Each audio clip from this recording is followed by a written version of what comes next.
I'm going to tell you a couple of heartwarming stories about grace. Now, I was raised in a family and we said grace. For years we said this grace, and it was really fast. Bless the Lord for these gifts we about to receive from the body of Christ, our Lord, amen.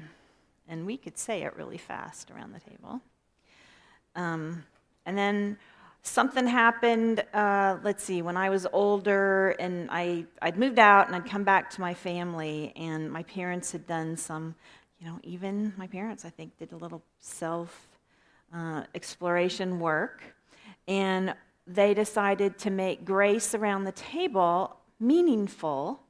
So we all held hands, and then we'd say the regular grace, and then they'd start ad-libbing. It was kind of unheard of, and that like my mom and dad would like say cool things about ad-libbing.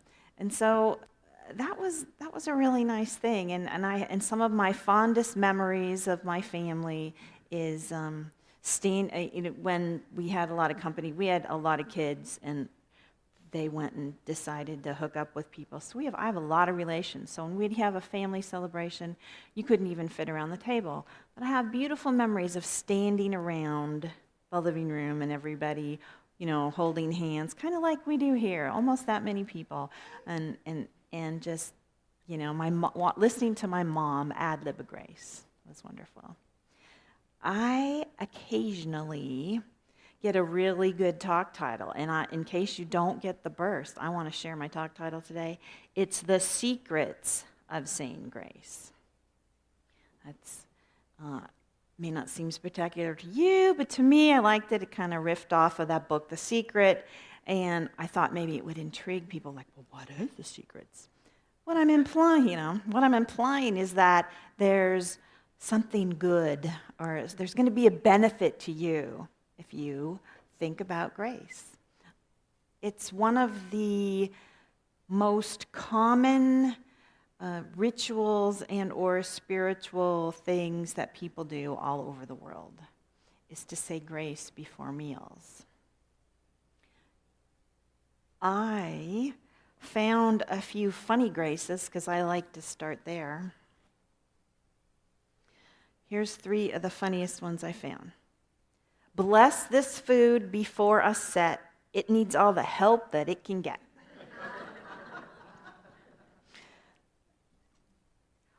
Lord, bless this food and then bless it some more. I know it needs blessing because I've eaten here before.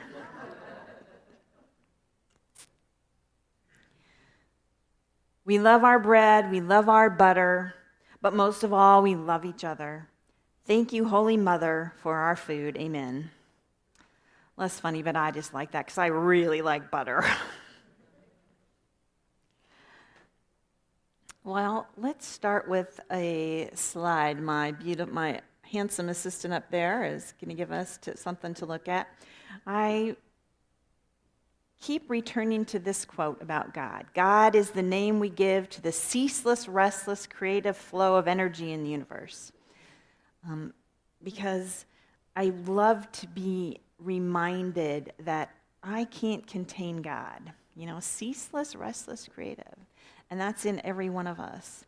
And the other thing that when I put this picture together for it, so bear in mind that that's what God is, let your mind open to that. And then this is a picture of Superman's fortress of solitude. I always like to get a little bit in touch with the fortress of solitude when I think about spending time with family of origin. Because everybody can make their own little fortress of solitude in their own heart.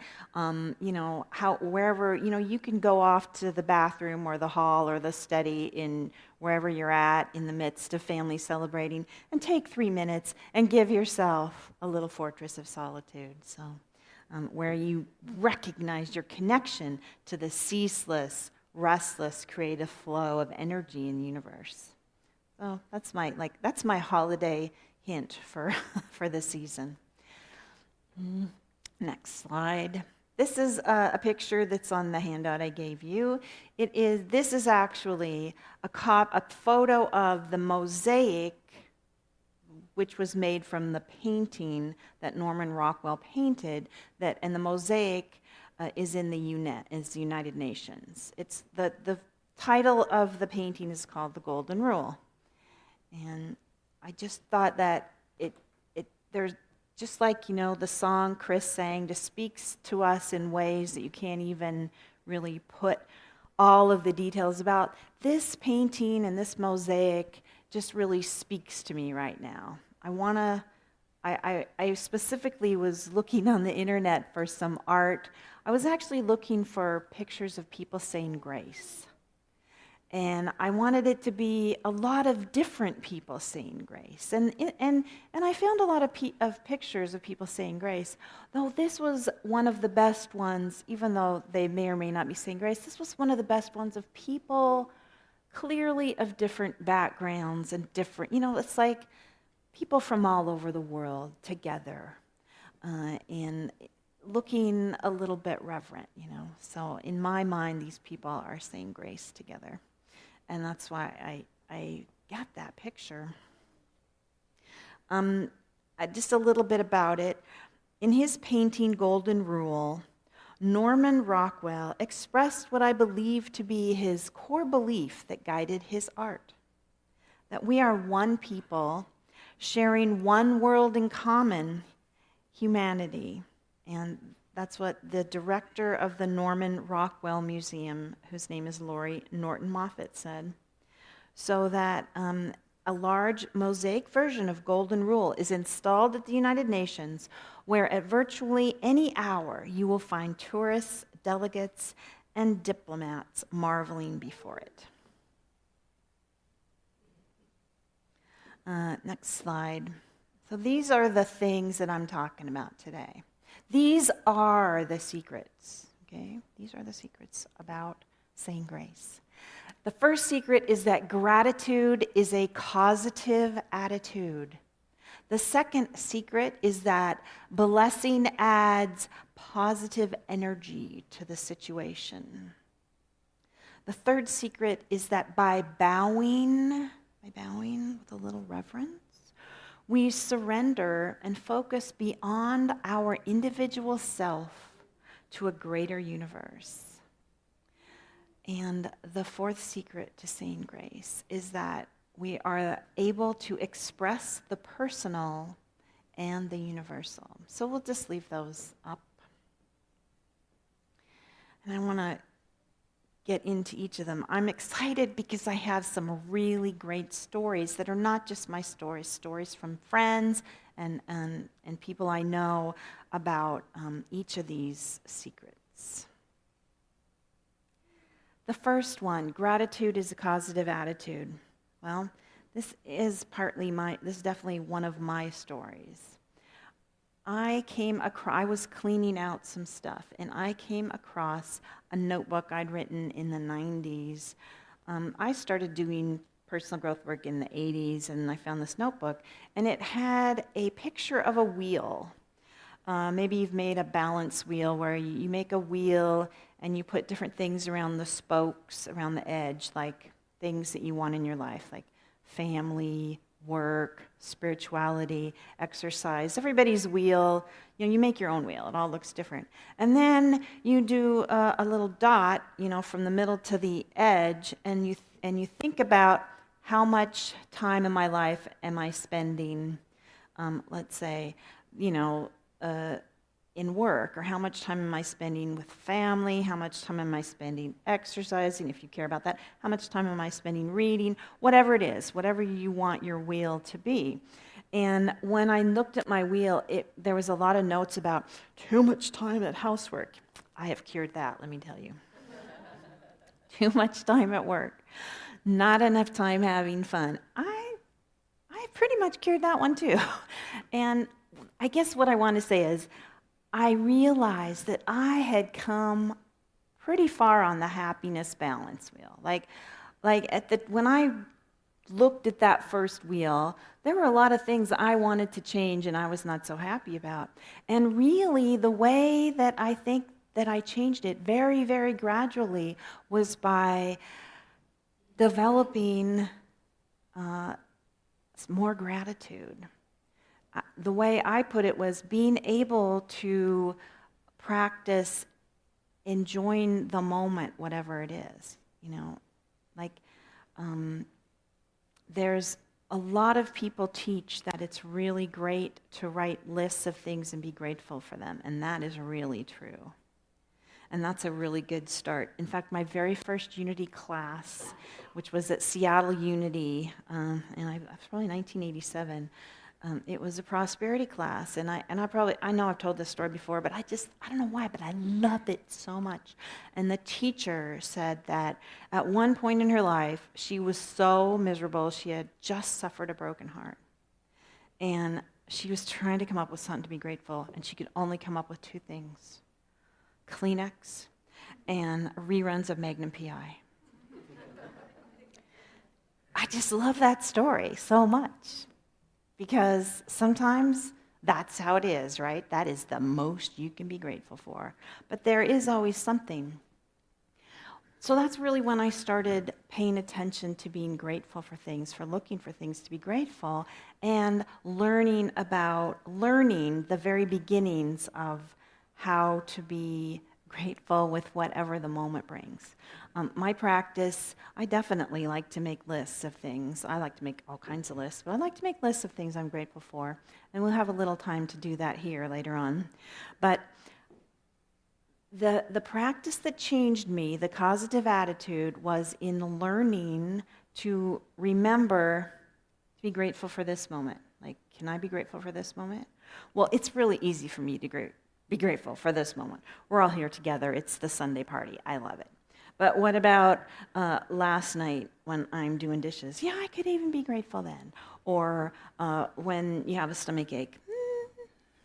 But I'm learning. So just remembering to say, hey, this moment now. Let me be grateful for this moment now. Just pure and simple. So that's a causative attitude. As well as when you look for things to be grateful for, I don't know why this works, but you get more things to be grateful for. Whenever you look for things to be grateful for, you are going to get more things to be grateful for. I will call that a law of the universe. I'm just going to make it official and say it's a law of my universe. If you would like to make it a law of your universe, go ahead and try it. The next thing, the next truth or secret, blessing adds positive energy to the situation. Well, actually blessing, saying the grace, saying a blessing, or saying we bless this or I bless this, adds energy, and it can be measured. Now, there's the thing about energy is it's not really measured. It's not like a Geiger counter. Okay? You can't measure happiness or that kind of energy with a Geiger counter or something like that, because that kind of energy works in a different sphere. But I know that if you pay attention, you could measure it, sort of the way that when Brene Brown talks about her social psychology things, she talks to a lot of people and compiles a lot of information about what people think. And then there's also the muscle testing energy measure. A lot of people have faith in that, and that works for them. Dr. David R. Hawkins was very much into the muscle testing of energy, and he has the map of consciousness. And I love working from the map, even though I am not a great muscle tester. It doesn't seem to be my skill. But I definitely, the map just makes total sense to me that we are all heading, our energy is evolving, and we are heading toward becoming, fully realized and fully a spirit, okay, a light being. And he has this math, he has a table, it's awesome. Below 200 is falsehood, above 200 is truth, and all the way up to, I remember this number, 540, which is unconditional love. I often say unconditional love is the energy that always heals, because I know that to be true in my life and other people's lives.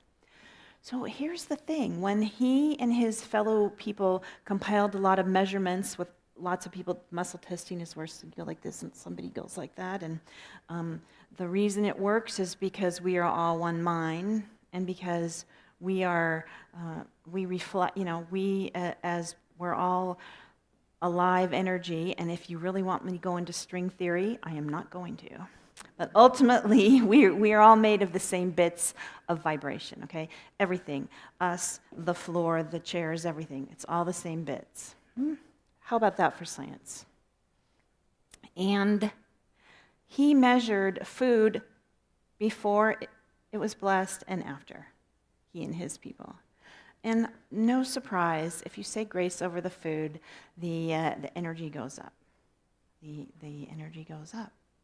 And the other thing that makes energy go up is food, homemade, made with love. It's just somebody making homemade food made with love. And yet saying grace over anything raises the energy of the food, raises the vibration. So that blessing adds energy to the situation. And I know everybody here has experienced a time when there was a situation that was maybe fraught with unhappiness. And if you took the time to bless it, or you bless it over and over again, a situation like a relationship, I know for a fact that I've spent time blessing relationships, and they miraculously heal. They heal from afar. They heal without without me forcing anything to happen. And I'm pretty sure you've had that experience too. When you bless a situation, it adds energy, and healing and wholeness happens, and growth. Just one more thing. Many of us have seen those photos of water by Dr. Emoto, which showed frozen water. It's definitely a beautiful, to me it's an artistic example of measuring energy. He took photos of water when people prayed over it and froze the water, photos of water when people were nasty to it, like, I hate you, water. And the photos, the prayed over photos look beautiful and the other ones don't. Just offer that as an artistic expression rather than hard science, okay? That it's a beautiful example of energy. Now I want to talk about bowing. By bowing, we surrender and focus beyond our individual self to a greater universe. So this is a story that a friend told me just last night. My friend Kathy, she said that, and Kathy has recently, within the last 5 years or so, suffered the loss of her son, her young son, her young man. He was a young man. He was an adult, but he was a young adult. And she said that we were talking about gratitude, and she said her example was people would ask her all the time, how did you get through this? How did you get through this? And she told me that the way that she got through it was to be grateful for every day that she did get to have with her son. And I have to tell you that I thought about that, and I thought, I need to up my game. Like, what a beautiful expression of surrendering and focusing beyond your individual self to a greater universe. What a beautiful expression of looking for how you could be grateful. I've had, some really, as have you, I've had some really sucky losses in my life that really hurt.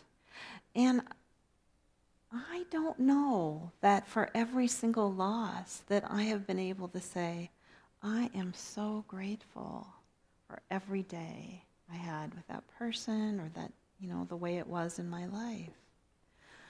And and I thought, I need to up my game. And then I got really excited and thought, yeah, I am dying to up my game. This is going to be really good because there are some things I'm hanging on to that I am not grateful for, that I am still irritated and mad at the universe for. And I know this truth. I know about gratitude is a causative attitude, but listening to that story in that case, which if you're a parent, usually that's your worst case scenario. That's just the bottom line worst case scenario. Listening to that, I thought, wow, I could be grateful for everything, around. I could be grateful for every day with a person or every hour with a situation or whatever it is. I could actually feel in the moment how much that would change my life if I could do this next step, That would make a huge difference in healing some of the things that I'm hanging on to that still make me mad. Could I just be grateful? So, the last story about expressing the personal and the universal. This is from, let's see, flash this book, David Alt. He's a minister. He wrote The Grass is Greener right here. David Alt, who I've been able to meet and talk to a couple times, so I'm going to call him a friend, even if I might not be in his phone. I'm still going to call him a friend. So in that book, let me give you the history. David Alt was a musician who sang with a group of people with Louise Hay. Now, Louise Hay, I think in the 80s, was very famous for being a healing person. And in the 80s, she would have like 800 or 700 people come and listen to her lead a sharing session. And she taught specifically, her thing was all about how to heal yourself. And she used positive affirmations to heal everything, or to let us deal with everything, to find the wholeness, let's put it that way, to find the wholeness in every situation. And David was at one of these big sessions where there was 800 or so people, and and one woman got up and she started, and a lot of people in this situation were suffering with AIDS and dealing with all that in the 80s. And so there was a lot of sharing about the all the stuff that comes along with that, especially, things have gotten a little bit, there are more, people are living with it. But at the time, they weren't so much living with it. And this woman got up and talked about her son, Tim. And Tim, when he was a child, heard somewhere about a group of kids in an orphanage who decided, since they didn't have parents, they were going to be each other's support, and they would celebrate everything together. And the thing that Tim was struck by was that they would share the good stuff as well as the not good stuff. So Tim said, I want our family to do that.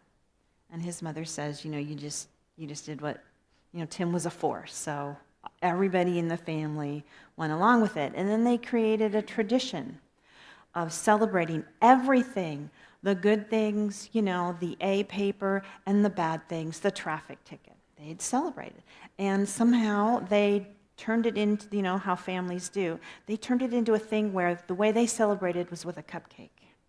Or, okay, not just one. Everybody got a cupcake. So everybody would get a cupcake, and they would celebrate a good thing or a bad thing. Well, the mom was standing there in the group of people, and she said, so I have a cupcake here, and I can't do this celebration alone. I need you all to be like the orphans in Tim's story and celebrate with me as I celebrate to toast my son who died last night. I need you to be with me. And so in that moment, everybody was able to be with her, and she toasted her son, just like, we all can be for each other. And that is what happens when we express our personal story or our personal blessing. It becomes universal. It is a tremendous gift to be able to express however you want to share or express your blessing or your grace, whatever you want to bless or grace.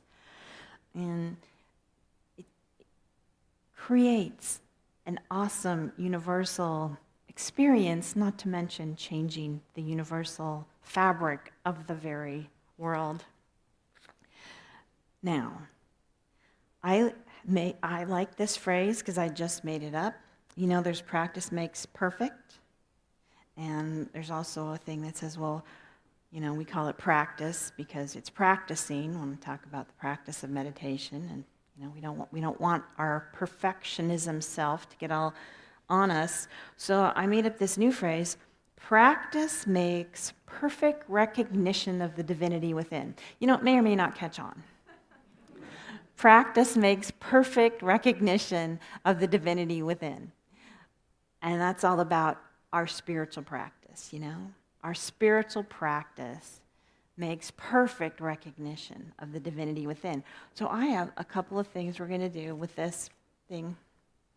On the back, I would invite you to find a pen and just quickly jot down 3 things you feel grateful for. Or one thing. It can be one thing. There's some, thanks. There's some.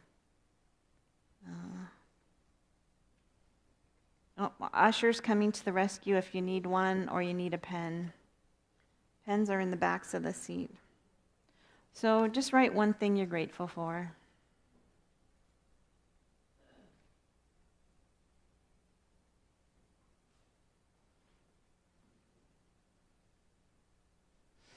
And after you've written down something, whoever, in the inside, I just printed a bunch of different graces that I found, that I liked.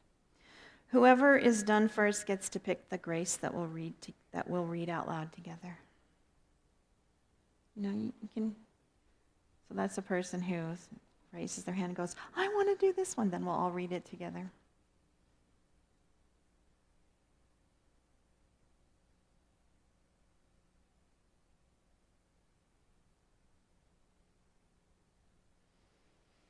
Okay, who's got one?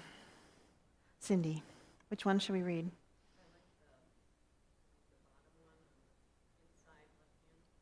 Okay, today may we appreciate? Okay, so everybody, let's read this together. Here we go. Today may we appreciate this food and remember those who are hungry. May we appreciate our family and friends and remember those who are alone. May we appreciate our health and remember those who are sick. May we appreciate the freedoms we have and remember those who suffer injustice and tyranny. Peace on earth. Okay, now the next part, this is the graduate course. Underneath here, I want you to think of something you are absolutely stinking not grateful for and write it down. Just write it down. Even though it says I'm grateful for, just think of something that you're not there yet, that's sucky. Okay? I'm going to do it too.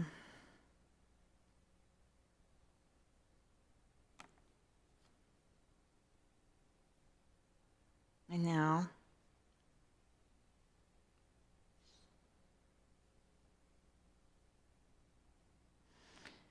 you have that. All of us together are gonna, here's what we're gonna do. It's like magic. You guys, without even knowing it, you are gonna be grateful for my thing that I think is still sucky. And I and all of us are gonna be grateful for your thing. You don't even have to tell anyone. Like I said, it works like magic. So we're all gonna be grateful together. All right, we're going to bow our heads just for a little bit. And we're going to feel that gratitude, actual gratitude, for for just some other person in the room, for whatever, for that thing that happened to them, because even though it still feels sucky for them, we're grateful because we know that whatever it was a part of their life and a part of their spiritual path.